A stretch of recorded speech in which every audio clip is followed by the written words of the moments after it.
DJX. Come to Ben and Kelly. It's Group Therapy on 99.7 DJX. Brandi's reaching out. Hello, my besties, whom I've never actually met in person. Hi, Brandi. First of all, love your show. Get a kick out of your misconnection section. Mm-hmm. Actually, I'm trying to convince my friend to write in with her misconnection story. She actually met her boyfriend that way. Oh, wow. Okay, yeah, we'll look for it. Anywho, sidebar. I need some help here with a different friend, my best friend. I got engaged last weekend, and we're planning our wedding for next July. Congrats.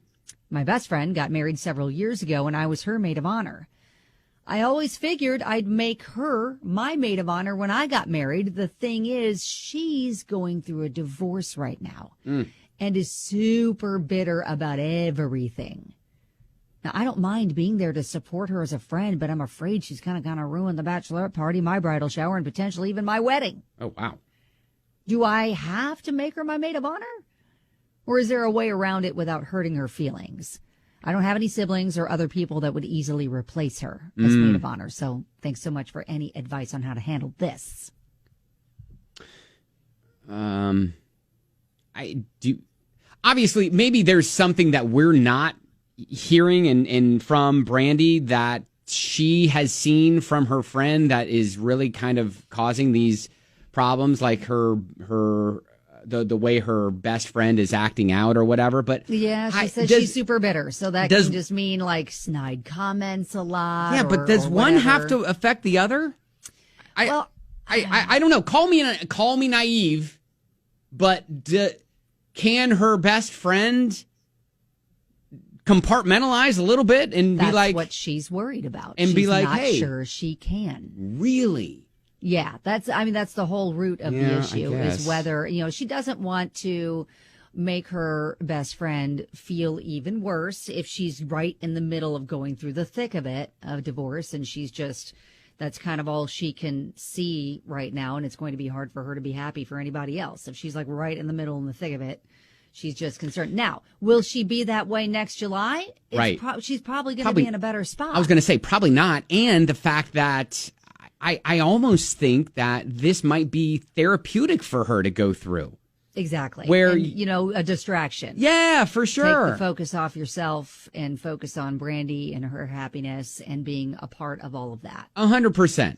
I think she's going to feel worse if she doesn't get asked, especially if there was kind of this understanding that when it was Brandi's turn, that she would be the maid of honor. Look at us saying, yeah, just go ahead, ask her. And then she asks her, and then everything turns crazy. But again, think it will. We've got some time before bridesmaid duties should begin. So I think maybe we give it some time. We wait until, the first of the year, and then we kind of start doing that, see where she's at.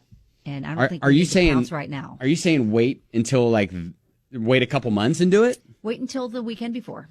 Just wait.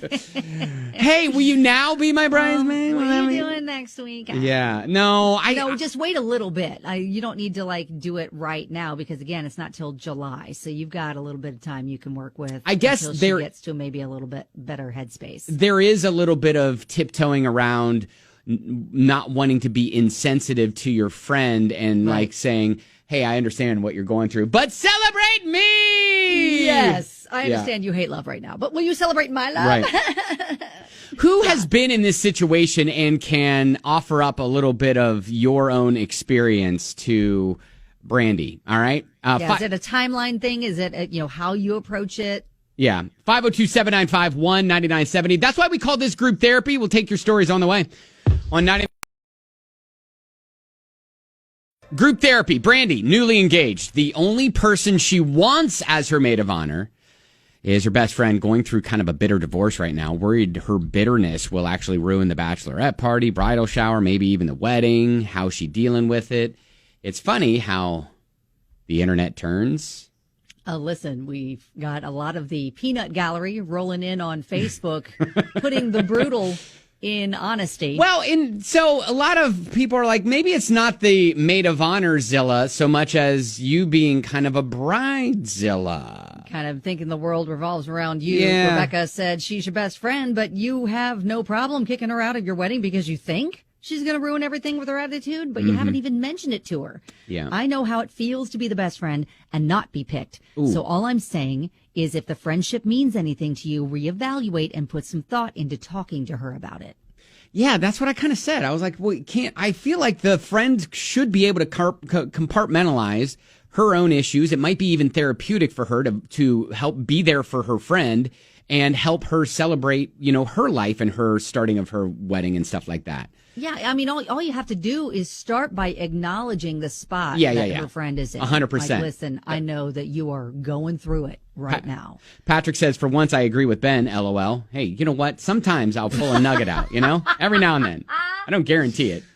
Yes, that's the thing. I think she's trying to find the best words to say. But again, you have to think about the fact that this is happening next July. So chances are she's going to be in a better place and able to be fully all in on your happy day and not be wallowing in her situation. Elizabeth says it's also an option to not even do all that. I've been divorced twice, didn't have any bridesmaids. The first time we eloped in Hawaii. The second time we chose a small 30-person wedding so we'd have money to go to Aruba, which was amazing. There you go. It's yours and your future spouse's big day. Sometimes it's less stressful to put the money towards a honeymoon and skip potential wedding drama and stress. Plus, I feel like it's a better bonding experience to have a nice honeymoon rather than a couple of hours of photo ops and feeding entertaining bunches of folks. I mean, yeah, sure, that's an option too. But the conversation with the friend is big weddings are fun too. Yeah. But the conversation with the friend is, hey, I don't want to be insensitive to your situation, but I want you to be standing next to me, and and I think imagine my day without you right there next to me. I think that's simple. I think she's making up a bunch of potential future drama in her head that doesn't need to be there. Right. Trust your old pals, Ben and Kelly. Whoop. Now, not to say that she doesn't have a reason for thinking that if she's seeing her friend be super bitter about everything on planet Earth right now. So I understand where her fears are coming from, but I think if you just confront it head on and talk to your friend about it and just see if she's comfortable. How many times do we just say, hey, how about you just talk about it? But then again, we wouldn't have this segment. People are just talking to each other and not bringing us in on it. I also understand that sometimes you need that little nudge. And that's what we are. We're the little nudge for you. All right. We're here to say it's going to be okay. Go ahead and talk to her. And this is how you do it. Yep. All right, Brandi. Good luck. Congrats. And that is Group Therapy. Keep us posted.